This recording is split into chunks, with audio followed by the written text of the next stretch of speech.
छोटे लड़के सैम को अगवा कर लिया गया, लेकिन वो किसी तरह अगवाकार से फरार होने में कामयाब हो गया। वो बहुत खौफजदा था और अगवा के बारे में किसी से बात नहीं करता था। जासूस महल से कुछ मालूमात हासिल करने की कोशिश करता है, लेकिन सैम ने खामोशी बरकरार रखी।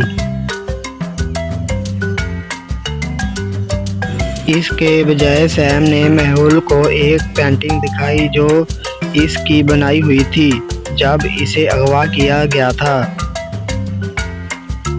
मेहुल ड्राइंग को गौर से देखता है और 3 मुश्तबा अफराद की शिनाख्त करता है। नौकरानी, मैं सब्जी लेने निकली थी। पेंटर, मैं पिछले कमरे को पेंट कर रहा था। गार्ड, मैं गेट के बाहर खड़ा था। मेहुल ने सोचा, इन तीनों में से अगवाकार कौन हो सकता है। पेंटर के लिबास पर वही पेंट के दाग हैं जो सैम की पेंटिंग में थे। अगवाकार पेंट वाला है।